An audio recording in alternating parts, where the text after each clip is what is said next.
Welcome to the church family that is lifting lives through living love, inspiring hope, filling with faith, and transforming our world. These recorded messages are made available so that you might have additional opportunities to stay connected with us, and that you might learn and grow in your faith. God bless you as you hear the word today. And now, the message.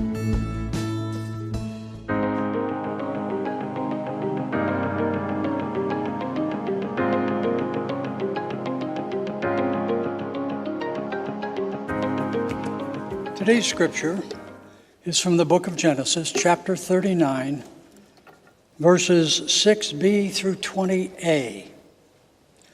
Now Joseph was well built and handsome, and after a while his master's wife took notice of Joseph and said, "Come to bed with me." But he refused. "With me in charge," he told her, "my master does not concern himself with anything in the house. Everything he owns, he has entrusted to my care. No one is greater in this house than I am. My master has withheld nothing from me except you, because you are his wife. How then could I do such a wicked thing and sin against God?" And though she spoke to Joseph day after day, he refused to go to bed with her or even be with her. One day he went into the house to attend to his duties, and none of the household servants was inside. She caught him by his cloak and said, "Come to bed with me." But he left his cloak in her hand and ran out of the house. When she saw that he had left his cloak in her hand and had run out of the house, she called her household servants. "Look," she said to them, "this Hebrew has been brought to us to make sport of us. He came in here to sleep with me, but I screamed. When he heard me scream for help, he left his cloak beside me and ran out of the house." She kept his cloak beside her until his master came home.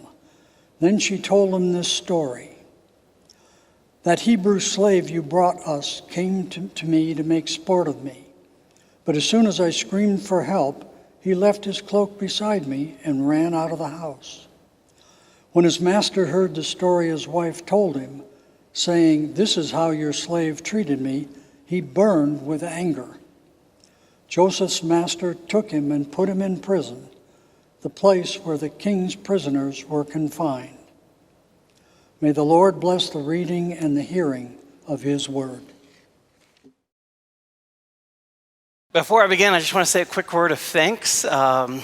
Last week, after Sunday, I was given a big packet of cards that members of the church had written words of encouragement and affirmation, and I really don't know how the word went out, because I wasn't just me, as all the pastors received this wonderful packet of cards, and I thought, there wasn't a church announcement about it. I hadn't made it, so I'm not sure how the word got out, but I wanted to thank you for your words. There are so many of you who wrote notes of encouragement to us, and I feel blessed. We all feel blessed as pastors to serve such a great and wonderful church. So I just wanted to say that very quickly.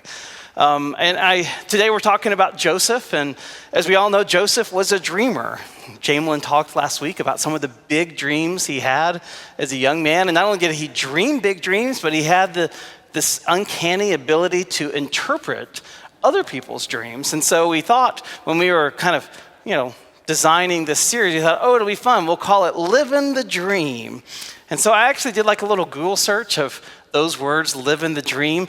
The first image that come up, I was expecting to find images like people sitting on beaches, enjoying the sun, kind of like living the high life. No, the first image that pops up is Will Ferrell from Wedding Crashers yelling at his ma for meatloaf. If you don't know the scene, it's a funny one. You can Google it. He's living the dream. "Ma, bring me my meatloaf." And then it goes downhill from there. Actually, most of the images I saw were sarcastic. People in dead-end jobs and soul-crushing cubicles, and parents overwhelmed with the stress, and people cleaning up nasty messes, and Homer Simpson laying on the couch, and then some guy who looks uncannily like the Homer Simpson, both with the same caption, "Livin' the dream." One of the ones I found, this is probably the most depressing. Someone took the word dream and made an acronym out of it. They broke it down this way. It said, dead inside, reconsidering my career, eating everything, a complete mess, mentally unstable. Not really living the dream, obviously. But then I started thinking, well, let's just imagine if Joseph had had an Instagram account thousands of years ago, he probably would have done the same. He would have thrown up a picture of being thrown down in a well by his own brothers, living the dream. Or maybe when he got captured and sexually entrapped by one who had complete and total control and power over him, living the dream. Or maybe when he was thrown into prison, even though he had done nothing wrong, living the dream. The thing is, I think these experiences, they had to be especially bitter for Joseph because he did have big dreams for his life. I mean, as a young man, he had dreams of all of his brothers bowing down to him and even the sun, moon, and stars bowing down for him. And he was convinced these weren't just, idle fantasies and daydreams. These were visions given by God. He was destined for great things. And so you can imagine, as he sat languishing in a prison cell in Egypt for years on end, how he must have thought back on those dreams with such bitterness and regret. I mean, he was as far away as he could possibly be from the dreams he once had. Except he wasn't. We know that. Joseph didn't know that, but we know that actually Joseph was in the exact place he needed to be, in that prison cell, in order to get connected to the right people who would one day connect him with Pharaoh, who in some way his dreams were going to come true in ways that he never could have imagined. But in this moment in his story, he can't yet see it. And yet we believe, looking back on it, that God was working even in the dark periods of his life in order to prepare him for the dream he'd once had. Now, I think all of us, to some degree, can relate in this way to Joseph. We can relate to the fact that sometimes we all have big dreams for what life is going to turn out to be, images of what it's going to be like or what it's going to feel like when we arrive someday. And then sometimes the reality does not match up to the dream. Let's take parenting, for instance. Parenting, there are moments all the time where I'm like, this is living the dream while, no one ever tells you that, how thankless sometimes the job can be, right? Or sometimes, we become caregivers for our parents. And as much as we love our parents, there are moments where you find yourself doing tasks that you never would have imagined you do. This is the dream.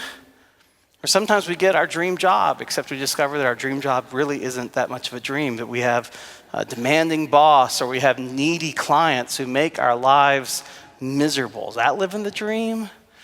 Or financially, on the surface, it looks like, everything's the dream, like we have the perfect home and everything, but money is going out faster than it's coming in, and we don't know how we're going to make ends meet.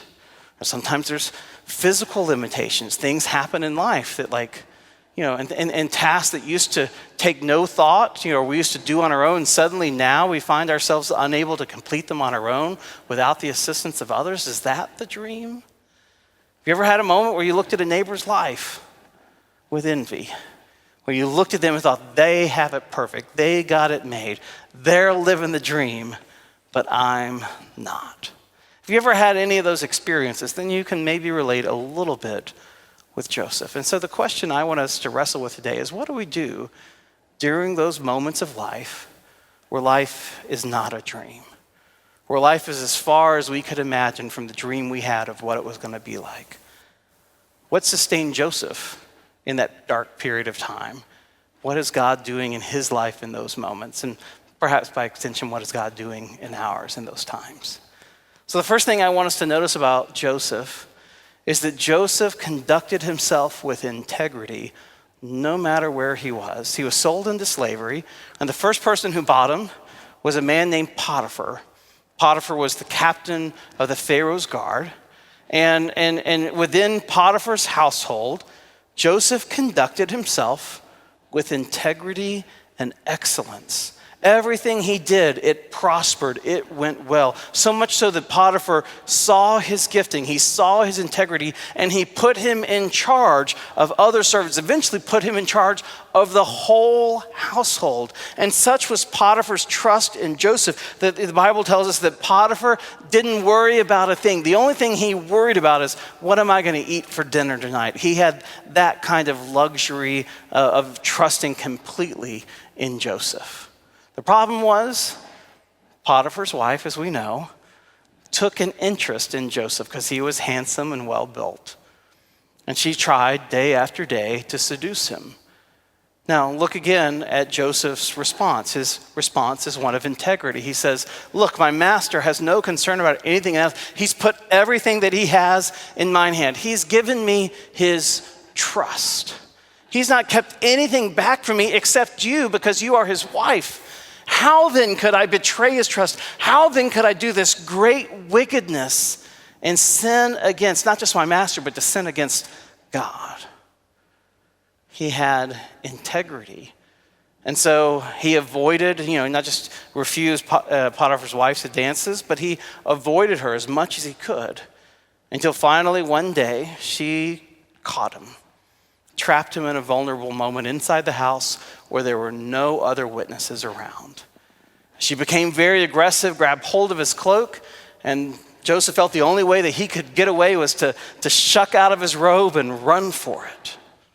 He got away, but not really, because as the saying goes, hell hath no fury, but a woman scorned. And he had scorned the wrong woman. She took that robe and she used it as evidence. She began to spread rumors, false rumors, that he had entrapped her, that he had pressed himself upon her, that he had caught her in a vulnerable moment. The whole household was buzzing about it. And then Potiphar came home and she repeated the same lies, the same story to him, and he was enraged. Because who's he going to believe? His wife or some slave? And without a word of defense or explanation, he throws Joseph into prison. Now, at this point in his story, it is fair to ask, what good was Joseph's integrity? He had integrity, but where did it get him? It got him right back in prison. In preserving his integrity, he cost himself his reputation. Tony Dungy, in his book, Uncommon, offers this insight that I've always found helpful, the difference between integrity and reputation, because all of us sometimes, we can get caught up worrying about what other people think of us, how other people see us. So Tony Dungy offers this counsel. He says, integrity is what you do when no one is watching. It's doing the right thing all the time, even when it may work to your disadvantage. Some people think reputation is the same thing as integrity, but they are different. Your reputation is the public perception of your integrity. Because it's other people's opinions of you, it may or may not be accurate. Others determine your reputation. Only you determine your integrity. He continues. The great thing about integrity is that it is truly no respecter of position or wealth or race or gender. It is not determined by shifting circumstances, cultural dynamics, what you've previously achieved. From the moment you are born, you and you alone determine whether you will be a person of integrity. And when it is all said and done, my reputation doesn't matter. It's important, perhaps, but what others think of me is simply out of my control. What does matter, however, is what I think of me, my integrity. That is something I can control by taking care of the little things day in and day out when no one is watching. Potiphar's wife could destroy, and she did destroy, Joseph's reputation. She had him thrown into prison. But the thing she could not touch was his integrity. He kept that for himself. And then sure enough, when he found himself in prison, guess what? He still conducted himself with integrity. So much so that the chief jailer saw his gifts. And then what did he do? He did the same thing that Potiphar had once done. He put Joseph in charge of everything. So whether it was in Potiphar's house, whether it was in prison, or whether it was one day running the whole nation of Egypt, for Joseph, his integrity was always his guide. So the second thing, after integrity, the second thing we see happening during these dark periods of Joseph's life, not only is God testing and forming his integrity, but God is also shaping his purpose during this period of time. One of my favorite authors is a guy named Donald Miller. A decade ago, I took a deep dive, kind of read every book that he'd ever written. One of his books is called Storyline 2.0. And Storyline it's really more of a workbook, but he encourages you to think about your own story, but he uses the story of Joseph as a template. And so basically what he talks about is like if you were to put on a timeline, the ups and downs of Joseph's life, there are plenty of them. It was like a roller coaster. He said, but the beautiful thing about Joseph is that when he reaches the end of the ride, he's able to bring a redemptive perspective. I always like that phrase, a redemptive perspective to the negative experience of his life. And by redemptive perspective, Donald Miller doesn't mean that we take the evil things that we bless and sanction the evil things that have happened in our lives, that we call them good. They are not good. But at the same time, we can recognize that even in the lower moments of our lives, even in the things that are not good, God can bring good out of it. God can bring a higher purpose out of it, something that prepares us for a future. That's what he means by a redemptive perspective. And as he's talking about this redemptive perspective, Donald Miller quotes Viktor Frankl, author of Man's Search for Meaning. And he says, suffering in and of itself is meaningless. Viktor Frankl says this.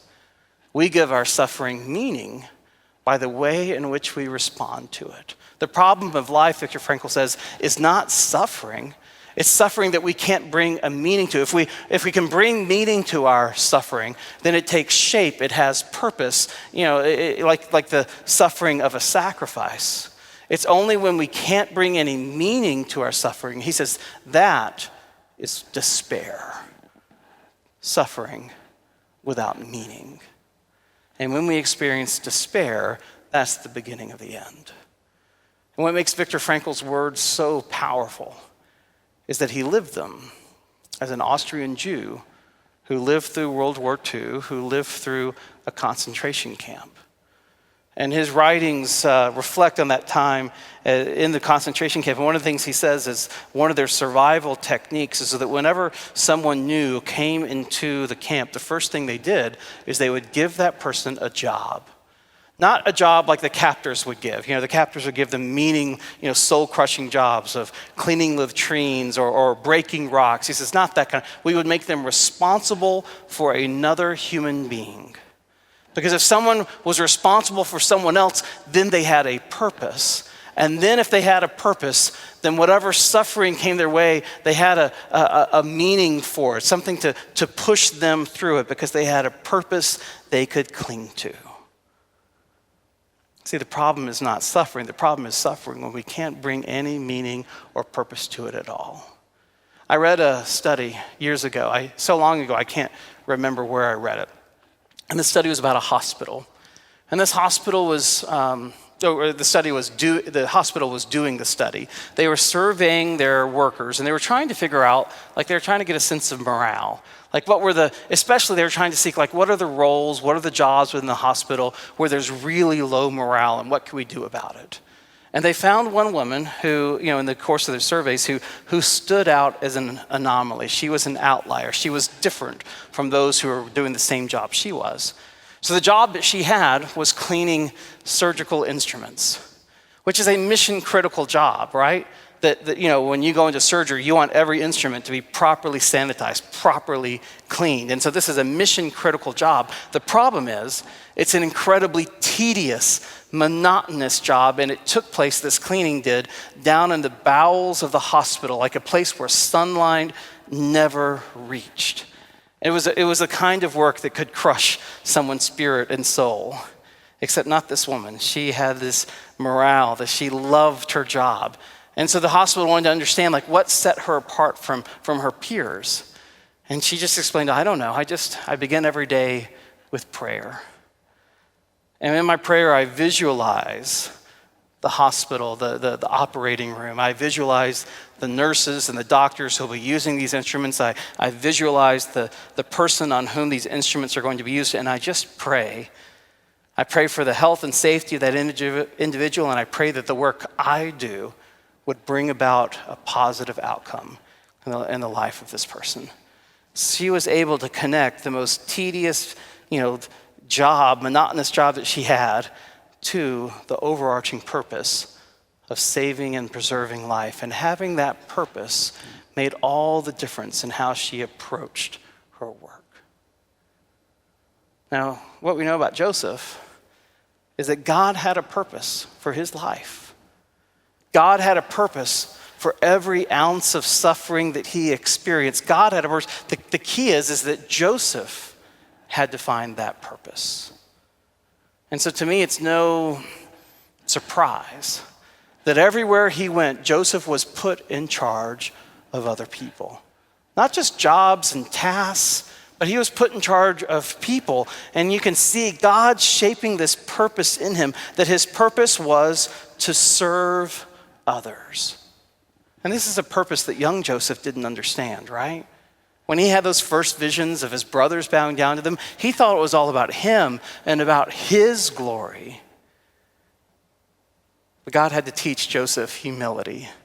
And he taught him humility in Potiphar's household, in slavery, and imprisonment. But God had to show him that there was a much bigger purpose for which his life was intended.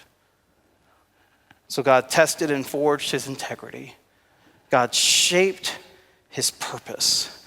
And the third thing we see happening in these dark years of Joseph's life is we see him learning faith, learning to trust God in all times, in all places. Now, here's the interesting thing. If I hold up Joseph as a model of faith, we don't actually get to see how he speaks to God. Compared to many of the other great, heroes of the faith, we never get to see a prayer of his. We never get to hear, does he pray for strength and deliverance? No prayer of thanksgiving, not even a lament of why God have you put me here? We never get a sense of his inner dialogue with God. What we do get is a sense that wherever he went, God was with him.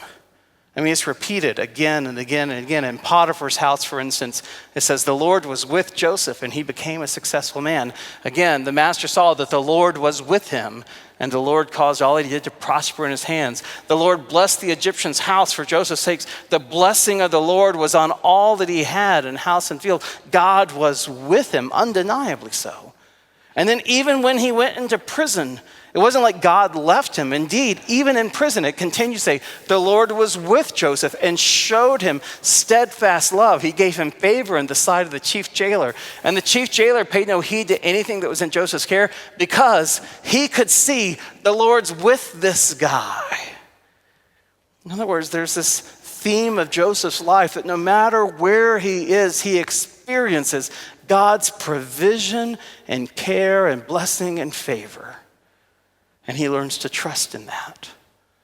So much so that when one day there's a cupbearer and a baker who are in his care and come to him asking him to approach dreams, I don't think a younger Joseph would have said this, but a more mature Joseph, one who's had his heart chastened, one who's learned to trust in God, speaks with more humility. He says, do not interpretations belong to God? Go ahead, tell me your dreams.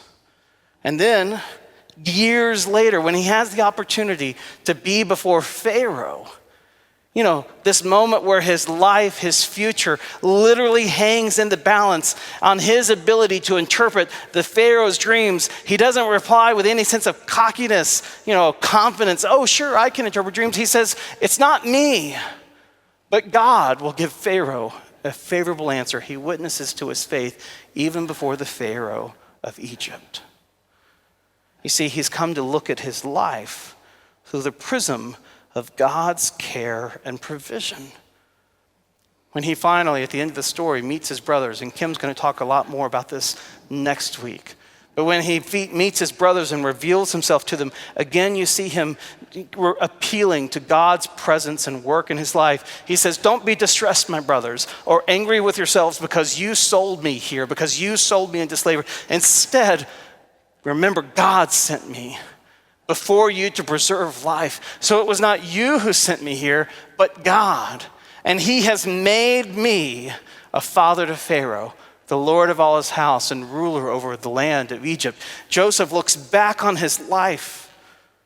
He takes a redemptive perspective to everything he's experienced. He sees in it a purpose, and he ascribes that purpose to God. He says, God has sent me. God has made me. God has been active in my life the whole time. So these three: integrity, purpose, trust. They weren't just how Joseph got through the difficult season of his life. It was actually what that difficult season shaped and formed inside of Joseph.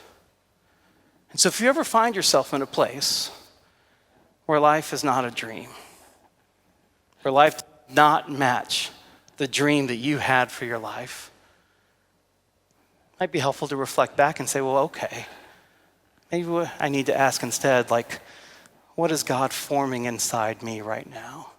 How is God testing and shaping my integrity? How is God shaping my purpose? How is God teaching me faith, teaching me to trust and rely on him instead of worrying about whatever's been taken away or given to you? Instead, ask, how is God forming my life, my heart, right now? I'll tell you a personal example. When I came to work at St. Luke's United Methodist Church, those were a difficult couple years for me.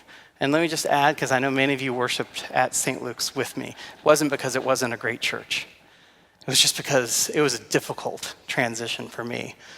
I'd grown up in a small town, attended a small church, and where I was at that time was just another small town called Milroy, serving a small church, and I fit in that church like hand in glove. It was beautiful. It was a place of contentment and joy and ease for me as a pastor. I felt really comfortable there. And so when the opportunity came to go to St. Luke's, it really was for me like when I discerned, am I going to say yes to this appointment? It was really like an Abraham moment for me, like this feeling of stepping out of what is known and familiar to me into the unknown. And when I stepped into that unknown, it was not an experience of rainbows and unicorns and every day was great. I really floundered for a handful of years. The transition was difficult. For one, the church was bigger and the city was bigger than anything I knew, so I really struggled to find a sense of community and friendship.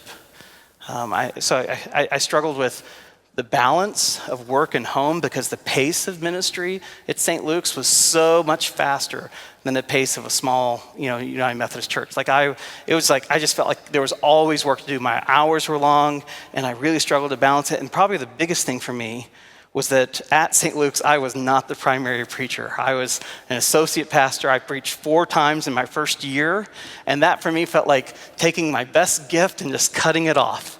And I was flat. I didn't know what I was doing. For a couple of years, I really struggled. And I was unhappy.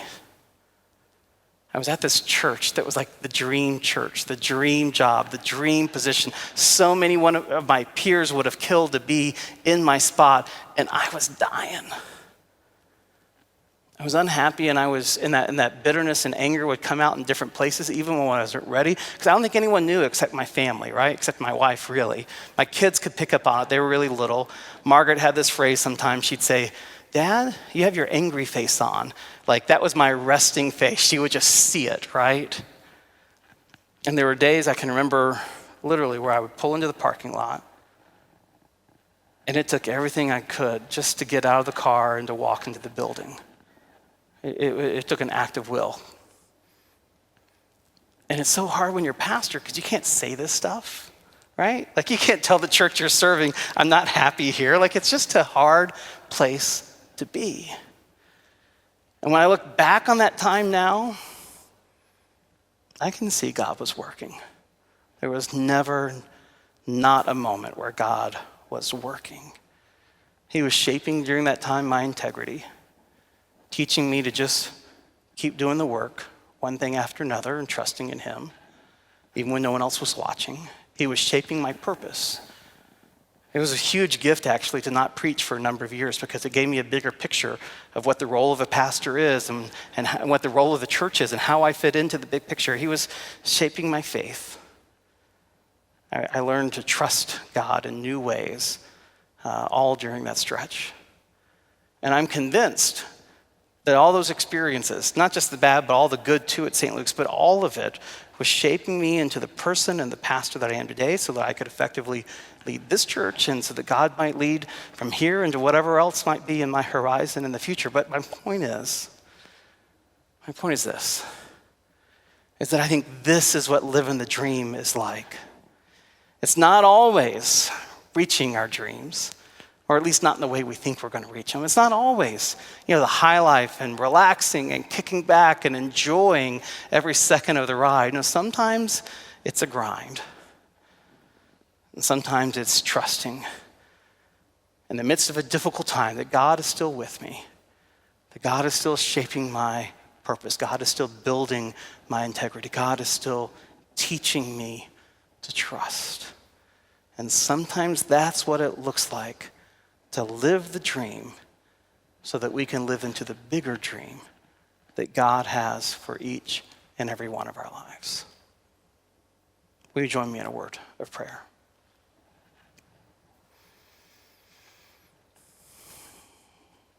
O gracious and wonderful God, giver of all dreams, I pray, God, for this morning, for anyone who might feel like, I am not living the dream right now. And I don't know what particular area of their life they might be feeling far from the dream, whether it's in relationships, parenting, whether it's in work, whether it's in physical condition, but we all have moments, God, where we wonder where you are and how you're working.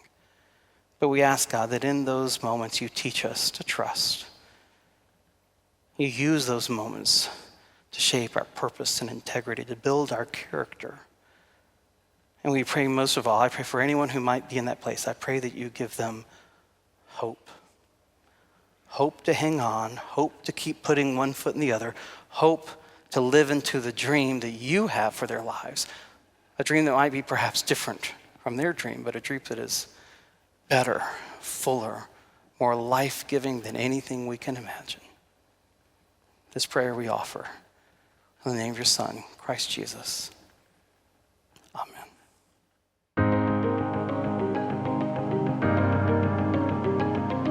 Good morning. My name is Ashleah Barnett, and I am the Next Gen Pastor here at Zionsville UMC. Thank you for joining us today. We would love to get to know you more and spend some time with you. If you'd like to know more about our faith community, please visit our church website at zumc.org. There you'll find the many ministry opportunities we have to offer. If you need to connect with one of our staff members, all of our contact information is at the bottom of each webpage. You can also connect with us via social media throughout your week for daily inspiration and community. You'll find us on Facebook, Instagram, and YouTube under the username Zionsville UMC. Once again, thank you for joining us this morning, and we hope you have a wonderful week.